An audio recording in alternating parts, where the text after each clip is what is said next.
But my man is here. Thankfully, Mark has joined us. Let me go to him right now. We're joined with Mark Sleboda, International Relations Security Analyst. I'm a good friend of the show, one of my favorite people to talk to. How you doing, Mark? You doing okay? Jamaro, thanks for having me. It's always an honor and a pleasure to be on the show, and I'm alive. How are you? I am doing okay. My first guest didn't show up, and so I am carrying the burden on my own. How dare they? How dare they? Mark, this show to me is sacred. And so, yes, my feelings about that are pretty extreme. I'm hoping that something, I'm not hoping that something happened, but something important took place that would have necessitated not showing up. Short of, oh man, I just couldn't get out of bed, some stupid stuff like that. But either way, let's have a conversation. So there's been a lot of media coming. Okay, there are two things I want to talk about on this. One, I want to talk about the current status of the Russian military, where they are.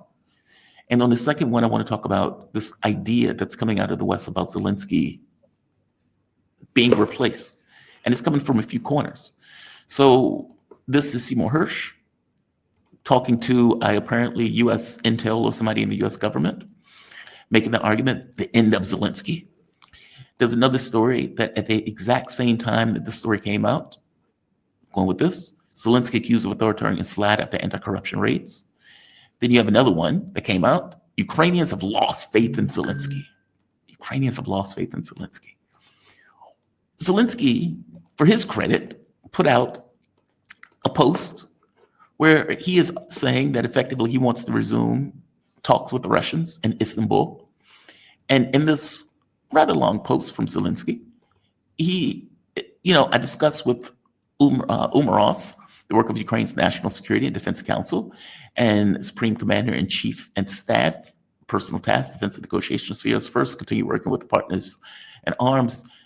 Second, analyze the implementation and status of decisions adopted by the NSDC. And third, intensify the negotiation track. What's going on with this?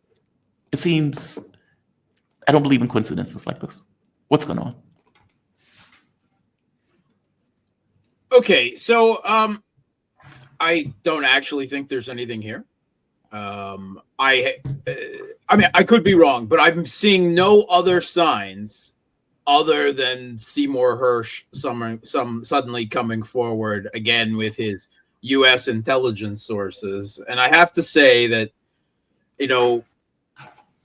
in general, right, at least since his Nord Stream report, I don't think that Seymour Hersh has been batting very well. Yeah. I mean, I remember Seymour Hersh asserting that the Kiev regime's at the time military chief Zelensky was in secret discussions with his Russian counterpart Valery Gerasimov, and that a peace deal brokered by the two military chiefs was right around the corner.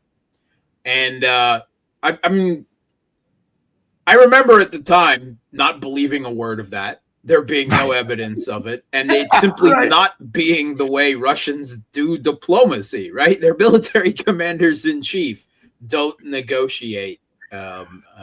So, and he, it has to be said, asserts that this is still going on, right? They evidently Gerasimov and Zelensky are still having chats, right? Even though Zelensky is in veritable political exile as an ambassador in the UK, which would mean that MI6 is listening in on every conversation. And he asserts again in this article where he claims that Zelensky is about to be replaced, that this is still going on. So it's not completely outside of the realm of possibility, but I see no other signs of it. I think there was a better chance to remove Zelensky, like when his presidential term had officially ended, his quote-unquote presidential return. I do not believe that any elections in Ukraine since the West-backed Maidan Putsch in 2014 have been free or fair. All the real opposition in the country has been lustrated, pogromed, banned, right? So, I mean, how can you say that these are legal elections where effectively at least one half of the Ukrainian population has their political voice silenced, right? And so largely don't vote. Anyway, I don't regard any elections in Ukraine as having any validity since 2014. I understood that somewhere along the line with the Minsk Accords, the Russian government, granted the authorities in Ukraine, some type of legitimacy in pursuit of the Minsk Accords. But I've called them the Kiev regime since 2014, and the Russian government and RT are now calling them the Kiev regime again over the last year. Nice of you guys to catch back up with me. But that saying, there were better times to remove Zelensky. Now, there has just been a shuffle of the Kiev regime's ministers, right, in the government as it is there. That was the existing defense minister, Rustem Umerov, was removed from his position as defense minister, where evidently he was seen as some kind of political problem or not sufficiently fulfilling his duties. And he was supposed to be sent also into veritable political exile as the ambassador to the United States. Now, Umerov is doing double duty now because he's also supposedly head of the Kiev regime's diplomatic team at the renewed Istanbul talks. Right. Although it must be said, I don't imagine it's actually much work because there's not any real diplomacy going on. But now the U.S. evidently said they couldn't accept him as the ambassador to the United States. Right. And I've heard some claims that it's because they wanted to keep him on as head of the Istanbul talks because their Trump administration is still forcing the Kiev regime to attend the Istanbul talks. And I think that's likely probably true. Right. And we know the Kiev regime certainly doesn't want anything to do with them. And Russia certainly doesn't believe anything is going to come from them other than buying time and excuses for Donald Trump to not go down the Biden footpath of more arms and sanctions. As he can say, at least there's some kind of diplomatic talks going on, even if they don't come to anything. The other story that I've heard out of the Ukrainian media is that Rustem Umerov is a dual citizen of the United States. His family is actually set up in Miami. He has an art gallery there, evidently. I mean, I never really imagined Rustem Umerov as the art-loving type, but this evidently is true. And so the U.S. said that you couldn't have someone who has U.S. citizenship also be an ambassador from that country, which also seems somewhat plausible. So take your side there. Anyway, so Umerov was removed from the defense minister, but he was not sent ultimately as ambassador to the United States for some combination of those two reasons. And instead, he's now been placed as the titular head of the Security and Defense Council. Okay. So now the existing prime minister, Denis Shmyhal, whom you've probably never heard of before because he is a bland technocrat who possesses no political threat to anyone and no political charisma or anything of the sort. He has been moved to the defense minister role. His credentials for being defense minister, he was completely loyal as prime minister. I guess that's his credentials. He's got no military, no industrial background, with the military industrial complex or anything like that. But okay, whatever. And the new prime minister is Yulia Svirdenko. She's very attractive. Yes. If you say so.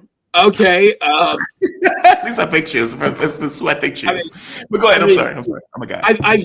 I've seen less attractive women. I'll give you that. Anyway, I just never crossed my mind. Fair enough. Okay, so yeah, she's the new prime minister, and her main everyone, including the Western media, right, including The Economist and everyone, says that she was appointed to that position. Basically, she's a political creature and completely loyal to Yermak. To Yermak, personally, they say. Now, Yermak, in case you don't remember, Yermak is Zelensky's long-term gray cardinal chief of staff. And many people say that it is Yermak who really runs the country. He's definitely number 2 in terms of power at the least, if not number 1. At one time, he was director of Zelensky's comedy company before he ran for office, back in his prior life. So it is interesting. So basically what we see here is a consolidation of power by Yermak, right? And some people actually put their names together, Zelensky and Yermak, and they call them Zermak, like some kind of bro collocation or what bromance collocation or whatever. All right, so Zermak is consolidating power in Kiev. Because to rule out any potential political replacement. Yeah. Now that could be a reason if the Trump administration has any inkling again of replacing Zelensky. I see no other signs of that. I saw other signs earlier that led me greater credits. And Zelensky may be reacting to those and, had Yermak consolidating power. But if anyone was talking about that again, I don't think they were doing so very seriously. Okay. Now, I think it may, be, shall we say, an overreaction on both, if it's happening, on both Yermak's part and the West and Seymour Hersh's part, making a bigger deal out of it. Maybe Trump floated the idea in conversation and word got to Kiev or something like that. I mean, that's possible. But I just see no other signs that it's in the works. Zelensky has complete control of all the levers of power.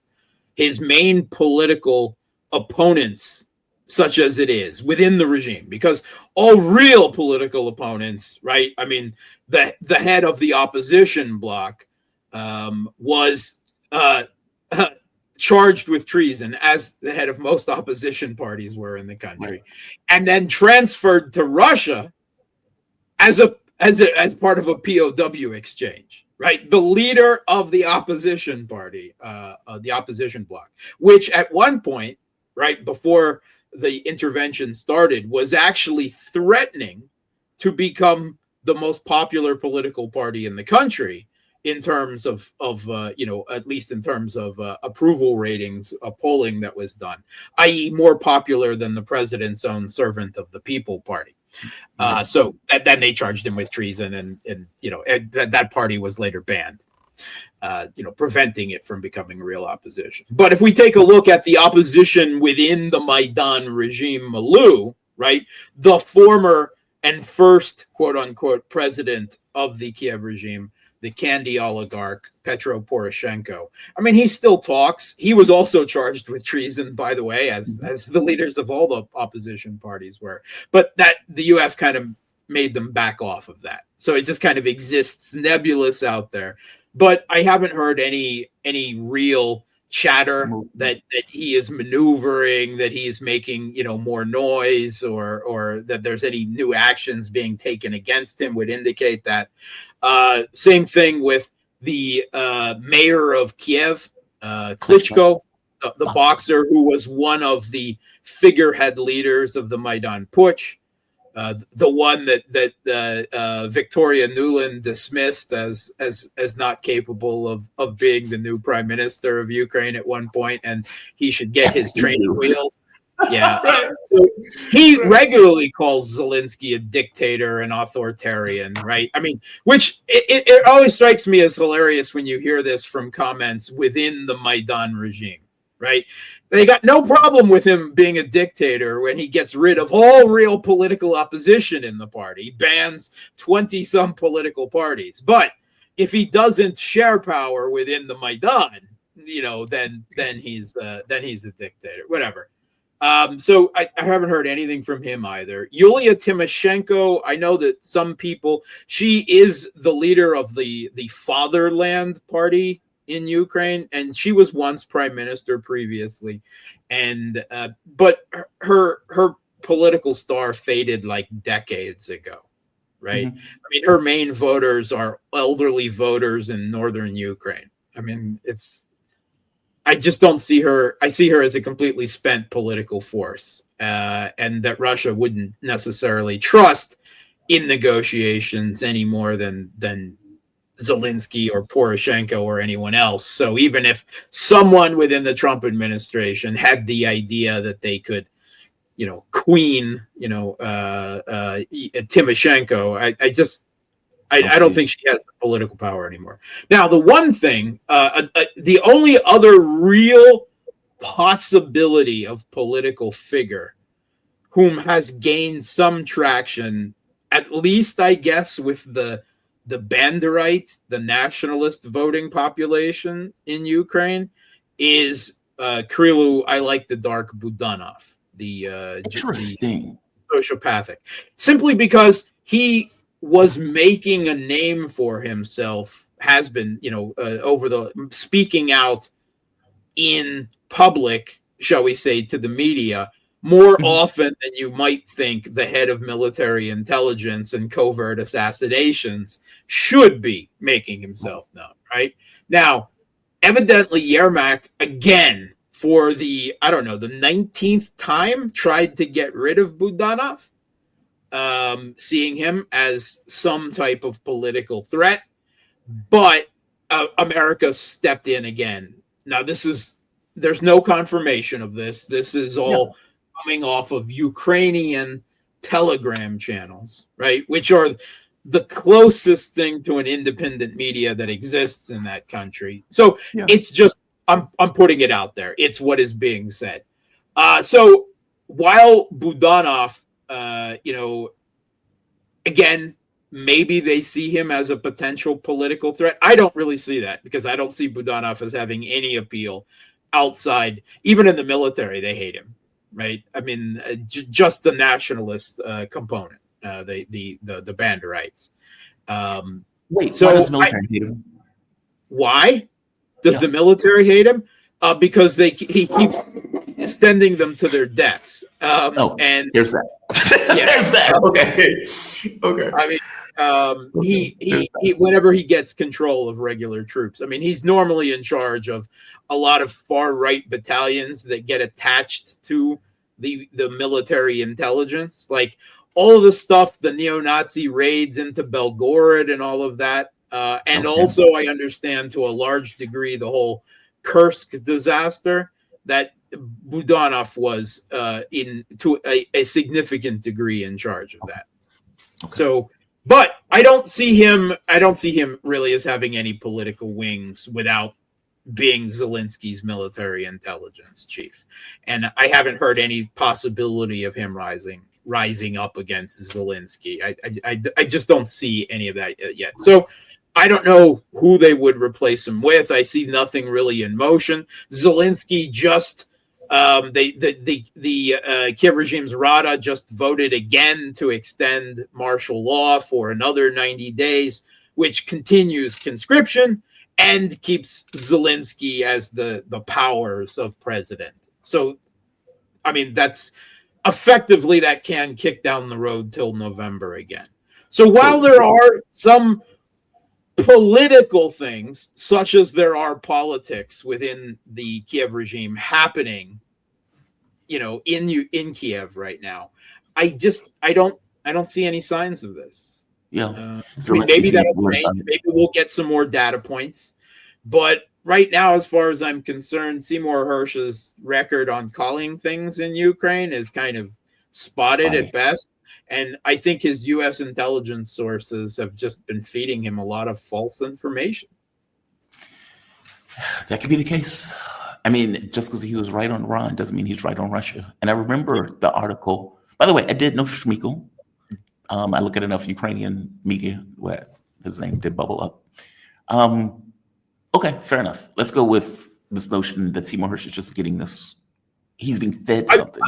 Until I get more information that might confirm that. I just see nothing to confirm it. And it's just the fact that Hersh has been wrong on Ukraine. You know, he asserts that Gerasimov and Zaluzhny are still in some kind of secret, contact. And I saw no sign of that the first time, and I see no sign of it now. And he insists it continues again in this article, this newest article. Yeah. So it just calls the whole thing into question. Also, he asserted that Russia has 2 million KIA.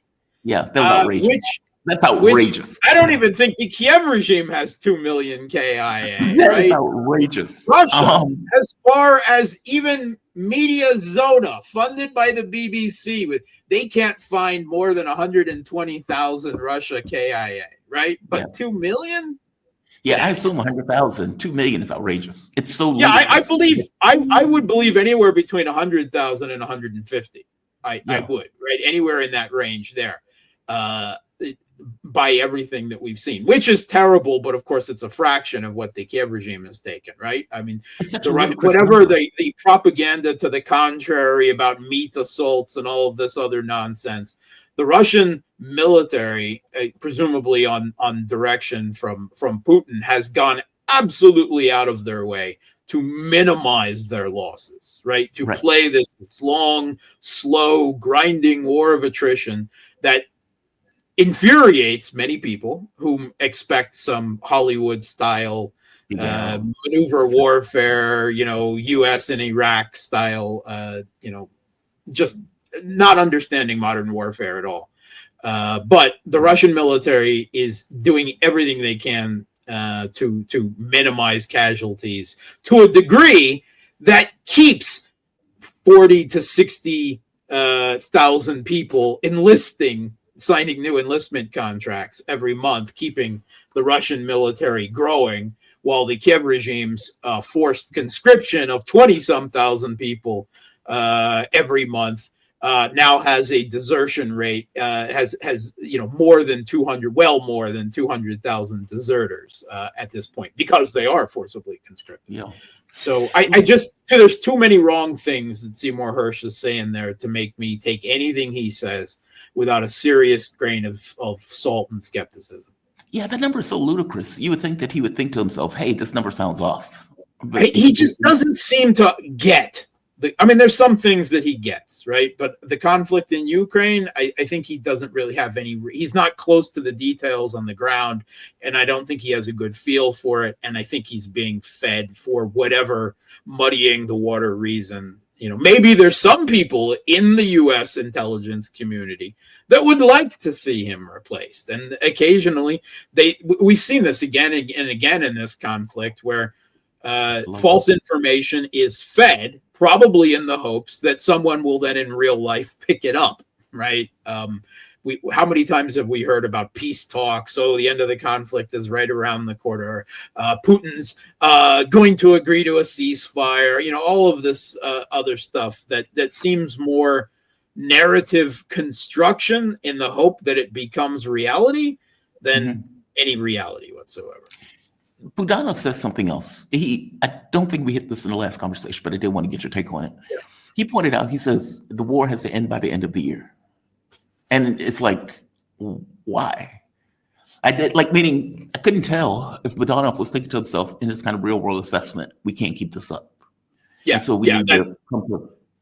Yeah, that's what he was saying, a couple different things there. One thing, previously, remember that he has said that if there isn't a ceasefire, then the Kiev regime's military will start to fall apart by about now, right? Yeah. It was about 6 months ago. And again, I've never expected a dramatic collapse where someday the Kiev regime military, just says, "Oh, we can't fight anymore, we surrender." I've never expected that. But we are seeing, a crumbling nearly across the contact line in many places. The Kiev regime can effectively slow down Russian forces in probably 1 or 2 places at a time, but that's it, right? And that's along the whole length of the conflict line. Everywhere else, Russia then advances at a good clip, and they're left playing plug the hole by moving troops from one front to another front, as they've repeatedly done,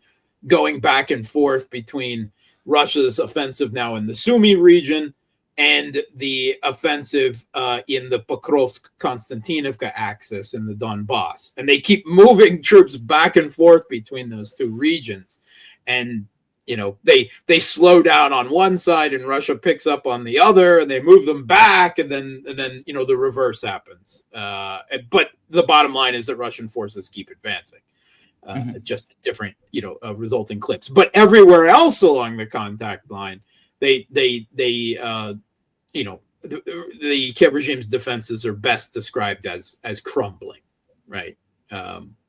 So in that part, I think he was mostly right. So his most recent comments then that there has to be a ceasefire at the end of the year, meaning that it is an imperative for the regime to get a ceasefire by the end of the year. But during that, he also asserted that it would be easy to get a ceasefire. Yes. And he implied that the U.S. would be involved in that. And I think what he was talking about was Trump with these 100% tariffs on the rest of the world threats. I think that's what he was mostly placing his hopes on in that regard. If so, good luck. Yeah, good luck with that, because I don't believe that. I don't believe that Russia would respond to that. I don't believe that China or India would respond to that. I don't think it's happening. If Trump goes through with it, I think ultimately it will end U.S. dollar hegemony far faster than it is already going. It will be, him tightening. It will be declaring another economic war on the world, of tariffs. After his first one, right, had I don't want to say mixed results, because it really had no good results. But of course, he's pushing it up again. But this would be another one on top of that, to try to force the rest of the world outside the West, at his personal decree, to stop trading with Russia, right? That's I just don't see that being. Russia is far, far, far too important a commodity of finite commodities: oil, gas, grain, fertilizer, all of these things, metals, all of these things that the world needs for if 30,000 previous rounds of sanctions weren't enough, 30,000 individual sanctions in multiple rounds weren't enough to force the rest of the world to stop trading with Russia. This new decree of tariffs on top of it is, I don't believe that it is credible. And the Russian government obviously does not regard it as credible or feasible either, when you've got Medvedev creating online poems that say, I'm sorry, I love this. This was one of my favorite of Medvedev's responses. He said something about, I don't have it right at hand, but he said something about Trump's ultimatums being political theater, and then the world shuddered, expecting the consequences, and then belligerent Europe was disappointed, and Russia didn't care. Yep. That summed it up for me. That's Medvedev is Putin's anger management translator, right? I think he's the honest voice. I've said it in the very beginning. I think Medvedev is the honest voice. I think Putin is the politicized voice, but they're consistent. Good cop, bad cop. Good cop, bad cop. Yeah, but it's not like Medvedev is saying the head of different. state and the firebrand, right? But it's not like they're saying anything different. Putin may say it differently. I don't believe they believe anything different, right? They're not speaking at odds. Putin's, professional diplomatic demeanor and Medvedev's firebrand nationalism are meant to complement each other. They're not in contradiction to each other. Right. I want to pivot to a bit so this is what Kiev looked like earlier today. Missiles. Oh, but all those missiles and drones were shot down. I mean, that's what the Kiev regime said. Well, they said all but two. Yeah, those two then proceeded to hit several hundred different places. All of the drones and missiles were successfully intercepted by their targets. One person was killed. One person. I know. I keep seeing it. That was the same thing with Russia's last strikes that focused on Odessa earlier. Yeah. When you're launching hundreds of missiles and drones, and you get one civilian killed as collateral damage. That's astonishing.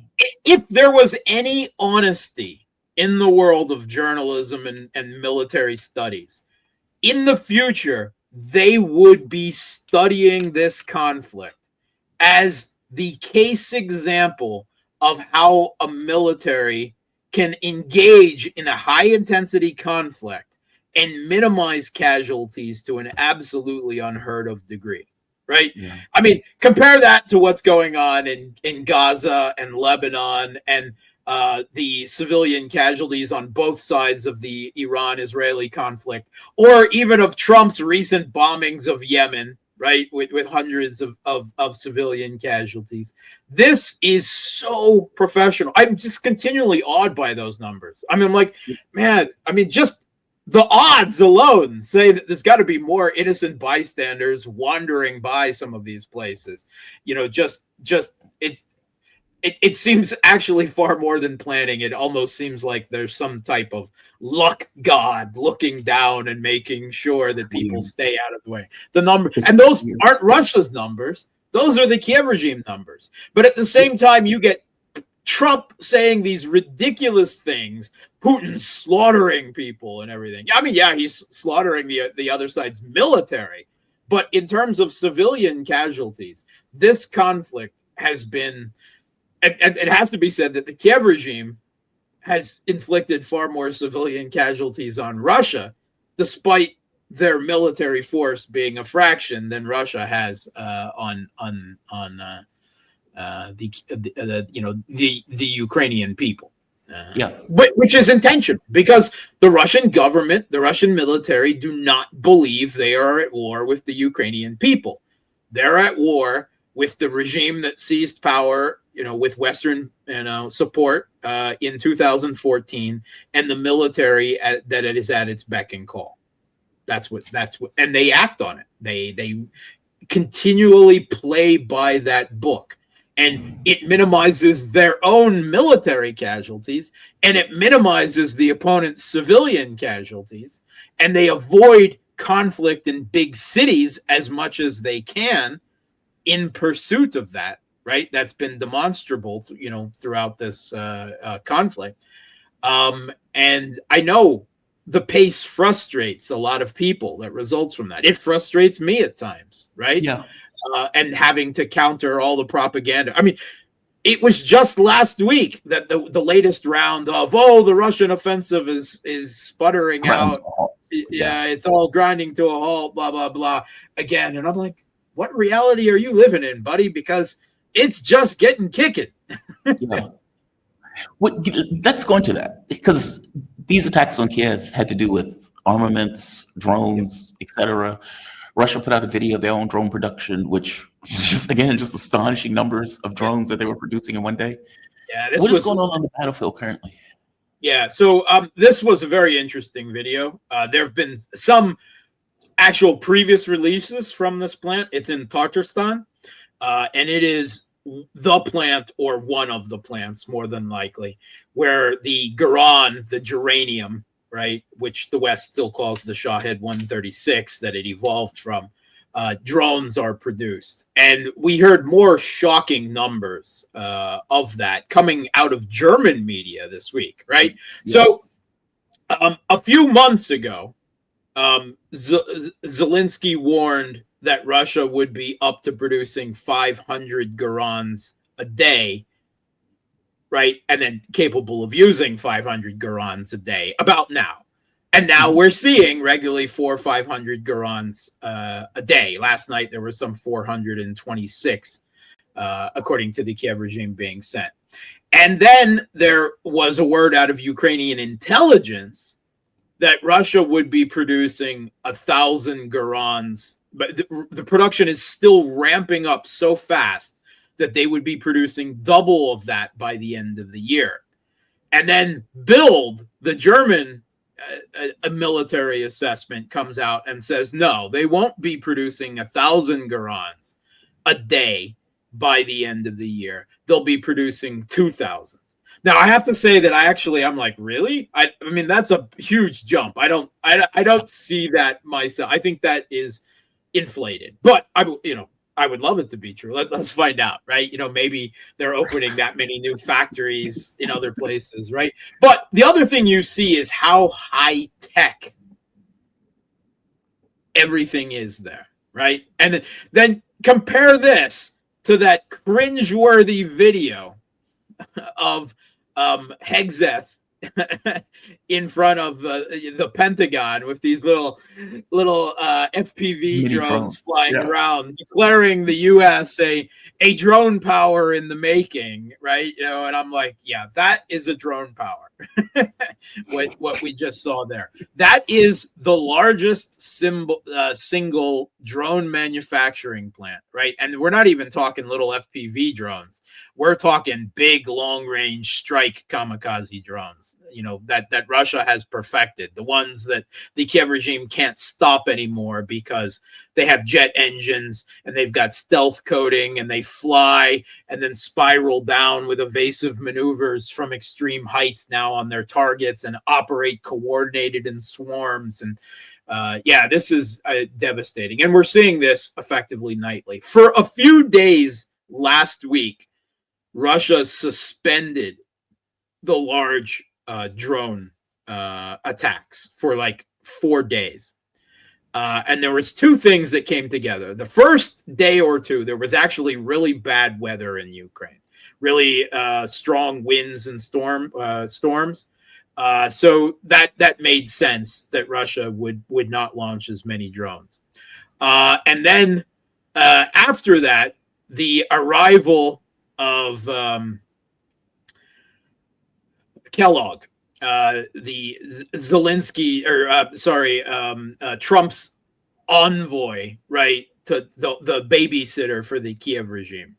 And there was lots of comments on Ukrainian Telegram that he was the U.S.'s secret air defense weapon, that Russia wouldn't hit Kiev while he was there. And actually, that was largely true. Now, whether that was simply a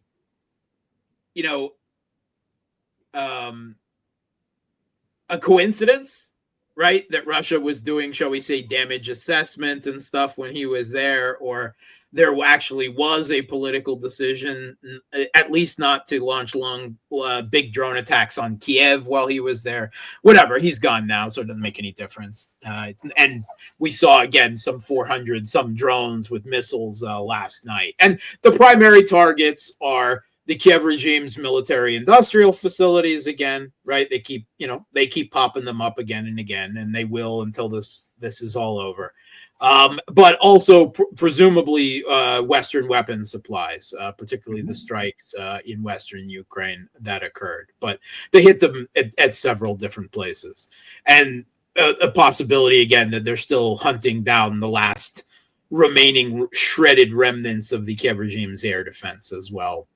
So big long-range strikes. Now, the Kiev regime also launched 100 or so drones last night. Their drones are much smaller, right? Pack much less of a punch. They often seemingly are actually directed at residential buildings in the suburbs outside of Moscow when they do actually hit something. But the vast majority of them are brought down because Russia actually does have a very effective, integrated, interconnected, multi-layered air defense and electronic warfare defense shield, right, over the country, right? Obviously, particularly strong around, Moscow and Crimea and Rostov and a few other select places. But the one thing that we have definitively learned from the performance of Israeli and U.S. air defense and Iranian air defense during that brief 12-day war is we see that what an air defense network that really works looks like, and that's in Russia. Yes. I mean, nothing is 100%, right? Nothing is a magic force shield. But compared to the Patriots or THAAD or David's boomerang or whatever you want to call it, I mean, we see what a real air defense network looks like. So the war of long range strikes, which is also an attrition war, another facet of the attrition war, continues on nightly, completely lopsided in Russia's advantage. Now, occasionally they pull out a successful hit. Last week we talked about these surprise strikes likely out of Kazakhstan. Right. But that was like one drone hit on one very large factory that caused a fire and some damage, but certainly didn't destroy anything in its entirety. Or Operation Spiderweb, which I think pretty much everyone agrees now did far less damage than was. And they'll get these few asymmetric attacks through, but the point is that they are asymmetric and largely not repeatable in a sustainable way. That is what really matters in a war of attrition.